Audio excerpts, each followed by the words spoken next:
For the past 20 years, Severine has focused her research on civil wars, peacekeeping, humanitarian aid, and African politics. But becoming a researcher wasn't her first passion. Severine, what's interesting is these roles could be reversed. If you could have ended up in the profession that you had chosen early on in life, but you did not become a journalist, although that was of interest to you. Explain why. So my father was a sound technician, so he would travel with journalists all over the world. And when he came back, when I was a little kid, when he came back home, he would tell me all of these stories.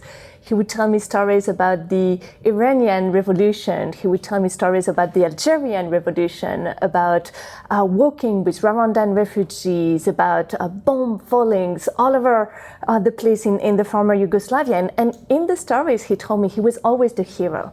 So he was the leader of the Algerian Revolution. He saved his colleagues from, kidnapping in Iran. I mean, he saved so many people all around the world. And so when I grew up, I thought that journalists were heroes and that they helped people and that they were making the world a better place. And so I wanted to be a journalist. And so I passed the written exam for journalism school, and then I arrived at the oral exam and I told them just that. I told them I want to be a war reporter because I want to help people. And they rejected me. And I was crushed and I didn't understand. So I went to see the director of the journalism school. I said, why? Why did you reject me? And he said, because you have a humanitarian vocation. And I said, No, I have a journalistic vocation. I want to do what my dad and what everybody around me is doing. And he said, no, the jury is convinced that you don't belong here, you belong in the humanitarian world. And so for a year, I was grumbling and ranting, and then I realized that, they were right. And I wanted to work in humanitarian aid, and so I did. And then I got really frustrated at addressing the consequences of violence, so responding to epidemics, providing blankets and food to people who had lost everything because of war. And so I decided that I wanted to address the causes of violence, and so that's why I've written so many books. I mean, so many. It's my third book, so that's it feels like a three lot. More than me. It feels like a lot, and so that's why I've started working in academia and in peace building, and that was 20 years ago now. Severine is a political science professor at Barnard College, Columbia University in New York City. Research has shaped and oftentimes challenged existing international aid strategies. Your first foray into this, I've heard you talk about it. You had all the skills, all the abilities, a command of the language where you were going, a complete understanding. I'm, of course, being sarcastic. You picked up a book about where you were going. You hadn't even finished it by the time you arrived, right? Tell us the story. So that was my first job as a humanitarian aid worker. I was 22. I had just graduated from Columbia University, from SIPA, and I got a job as assistant country director for Médecins du Monde, Doctors Without Borders in Kosovo. And at the time, I didn't speak Albanian or Serbo-Croatian. I had virtually no knowledge of Kosovo history, politics, and culture. So as you read, I started reading my first book about the Balkans on the flight there, but I'm French originally, so my flight was coming from Paris, and so the flight was just a few hours long, and so I never got the time to finish the book. But I got the job because I spoke decent English. I had 2 fancy master's degrees. I had a really good training in political analysis, and even I had some field experience in a variety of post-war places and developing countries. What does that say about what's wrong with peace building? Well, it says so much. Because when I arrived, my job was to analyze the political, security, humanitarian situation on the ground, but it was my assistant, Nerim, who had the skills that we needed to do that job. And Nerim, I remember, had 20 years experience analyzing political and social issues. He had lived in Kosovo all his life. He knew everything about the Balkans, history, politics, and culture. He could have written the book that I didn't read on the plane. He was also much older and much wiser than I was. You have to realize I was 23 at the time. But I was the outsider, so I was in charge. And so I'm not going to waste your time telling how I wasted everybody's time trying to do my job and not being able to do a good job. But what's really important is that I realized afterward that this was not a stroke of good luck for me and bad luck for Narim, because that was a typical situation for foreign aid workers. The thing is that in international aid, most international peace builders believe that local people, local populations do not have what it takes to build peace, that they are incompetent, corrupt, and violent. Otherwise, they wouldn't be at war. And by contrast, interveners believe that they have the required skills and expertise to build peace. So when you talk to them, and I'm sure you've talked to many of them in the past, when you talk to them, what makes a good peace builder, it's education, it's work experience in really specialized topics like gender, human rights, election organizations. And if possible, it's having work in a variety of conflict zones. And in contrast, the knowledge of country specialists is usually much less valued. And the knowledge of local people, it's usually trivialized. And the result is that in virtually all aid and peace building organizations, foreigners fill the management positions and local people make up the lower level staff. And the foreigners often don't speak the local languages, and they often have really no in-depth knowledge of the local societies, cultures, institutions, just like I didn't when I was in Kosovo. And the consequences are often disastrous. There are so many well-meaning international efforts that have actually made the situation worse and fueled violence in a lot of places, from Afghanistan to Congo to Somalia. Severine is also an award-winning author, including her latest book, The Front Lines of Peace. In your book, you talk about, and your concepts, your ideas are not novel, that there are others as early, I think, as 2005, if I remember correctly, where this kind of theory starts to generate some traction, and yet, boom, that's not how we do things. I mean, you're up against a brick wall in a sense, and it's been in place for a long time. Why is that? Why is there this entrenched belief system that, well, we've always done it this way, we're just going to keep doing it this way, even though you look at the landscape and the results are always the same? Well, actually, you said that people have started talking about that since 2005. I would say that people have been talking about my alternative way to build peace, so building on grassroots, on bottom-up peace, working with local communities, putting local people in the driver's seat. We've talked about that for millennia. That's the whole discussion about, if you go back to Greek democracy, if you go back to even in the 70s about how to do development differently, that's something that's a debate that we've had for decades. And it's kind of new in the peace building field. So yes, it dates back to maybe the early 2000s in peace building. And I was not the only one talking about that in early 2000s, but I remember distinctly in the early 2000s, people just didn't understand when I was asking questions. I would ask, what are you doing to help resolve local conflicts? And I remember a diplomat looking at me and say, oh, you mean sexual violence? Like, no, local conflicts means conflicts, in a village. And he was like, why would you want me to do anything about that? Well, because it escalates and it fuels violence and lots of people die, and you're supposed to be the conflict resolution person here, so it's kind of your job. They're like, nah. But now, to me, we're still talking the talk rather than walking the walk.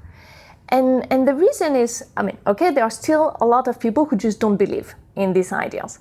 They really don't think that local conflicts matter and that they can escalate and trigger a lot of violence. And they really don't think that ordinary people have relevant skills and expertise. And I've heard through friends and colleagues that there are people, they hear my name and they start getting really angry because apparently they really hate these ideas. The Middle East was the UN's first ever peacekeeping operation established in 1948.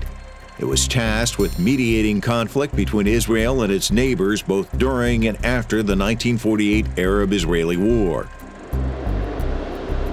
Since then, UN military observers remain in the Middle East to monitor ceasefires, but some would argue the results have been mixed.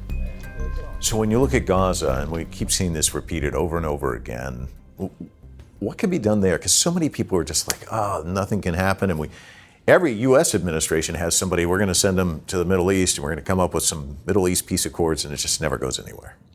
So to me, Israel and the Palestinian territories, that's a typical situation in which we've seen the failure of the usual, what I call the peace incorporated approach, the usual top-down approach that's focused on elites and leaders who are in capital cities, and this idea that we're going to organize these big peace conferences in Oslo, in Camp David, it's all over the world, and we're going to bring the big men, and they're going to shake hands, and they're going to sign a peace agreement, and then somehow peace is going to trickle down to the ground. And it never works, and it never happens. And as you say, violence picks up regularly because, yes, it's important to have leaders sign a peace agreements and make peace, but we also need to work from the ground up, and we also need to support local efforts on the ground. And the fascinating thing about Israel and the Palestinian territories is that there are success stories. There are a lot of grassroots activists, both in Israel and in the Palestinian territories, people who actually try to build the bridge and to create better relationships within the communities. There is a village that I love. It's called Wahat El Salam Neve Shalom, means Oasis of Peace. And it's a village that was founded precisely to show that Israeli Jews and Palestinian people can live in peace together. So it's a binational, bicultural, bilingual village where everybody learns the culture of the other, where they manage things, they're completely equal, they manage things together, and it's a village that is thriving, and that really shows that you can live in peace, and that you can be prosperous, and that you can be happy, and that you can attract a lot of people to your way of life. It's a fascinating place. So to me, when we think about Israel and the Palestinian territories, we always think about the failure of the big top-down peace agreements. But I wish we could look more at the grassroots activists who do manage to make a difference on an everyday basis. Severine's ideas about grassroots peacekeeping seem to be catching on. Severine, I read in your book, one of your colleagues said that it was difficult when he would use your book in courses because basically no one wanted to hear the other stuff, that you were creating these clones. That's a great compliment, isn't it? I mean, what was your thought when you heard that? Well, I was so happy. No, it's wonderful, the fact that people read my book and that they are convinced and that they want to, I don't think that they want to be clones of me because I'm an academic, but they want to be a clone of the role models that I portray, and they want to take inspirations from these wonderful people who I portray in the front lines of peace, and they want to do everything like them. I think that's what I want. It's the best possible compliment I could get. And also has to give you some hope that this Peace Inc. could be dismantled in the future, correct? Yes, because it's not only his students, it's also my own students and a lot of people. When they read about the alternative way to build peace, very often it makes sense to them because it's morally the right thing to do. It's effective. It really works, even in the most terrible circumstances. And so I got a lot of former students now who work within different foreign affairs ministries and the United Nations and non-governmental organizations, and they're really trying to implement these ideas in practice on an everyday level. And to me, that's so inspiring. All across the globe, from the Democratic Republic of Congo to Kosovo, UN peacekeepers are deployed to protect civilians and prevent conflicts and violence. And while their role is peacekeeping operations, they also face risks. You mentioned Somalia. I was there many years ago, and I arrived right after the peacekeepers were slaughtered on the streets of Mogadishu. And I remember being there, and it was one of the scariest times ever. And I know, as somebody who's in this field, because I talked to folks there doing a lot of this, I mean, it's scary. Talk to me about your experiences and how do you deal with that aspect of your work? So, yes, it's scary. I've been scared so many times. In Congo, I ended up at a point where there were bombs flying all over me, and I thought, well, this is it. And then two doors down, one of my colleagues got raped, and I've in Afghanistan, there were so many times when I was really scared. But the thing is that for me, I feel I'm really privileged, because first, when I'm scared, I know that most of the people I care about, they're fine. Like, my family doesn't live in a conflict zone. They live in the United States, in France, in Belgium, which are peaceful countries. So my family is safe. My loved ones are usually safe. And also, I know that I have a passport that enables me to get out, and so I'm scared, but I know I have a way out. While for the people who live in these conflict zones, they can't leave. They have, because this is home. They don't want to leave home, and most of the time they cannot leave home, and so. I'm extremely privileged that I'm able to live. But okay, we talk about, Mogadishu is, I've never been to Mogadishu, I've been to another part of Somalia, but, scary. Congo can be scary, being in Afghanistan can be scary, but that's not what I want to remember from my time in conflict zones. What I want to remember, the emotion I want to remember is the hope that I feel. Because again, there are so many people that I've met who are incredible, like people who are ordinary people, but to me they're extraordinary because they manage to build peace even in the worst possible circumstances, in the middle of Somalia, in the middle of Congo, which is the deadliest conflict since World War II. There are people who were working for the United Nations and decided to quit their job and then to work differently and to actually make a difference on the ground. There are so many inspiring people, and that's why I chose to tell their stories in the front lines of peace, because yes, I mean, if you work in conflict zones, you can focus on everything that doesn't go well. You can focus on the scary part. You can focus on the death, on the challenges, on all of the awful stuff. But there are also reasons for hope, and there are lessons that we can learn, and there are things that are inspiring and that are beautiful, like, an island of peace in the middle of war, or a little village where two supposedly enemy groups actually thrive together and live together. And to me, that's beautiful. Thank you so much. Thank you so much for having me.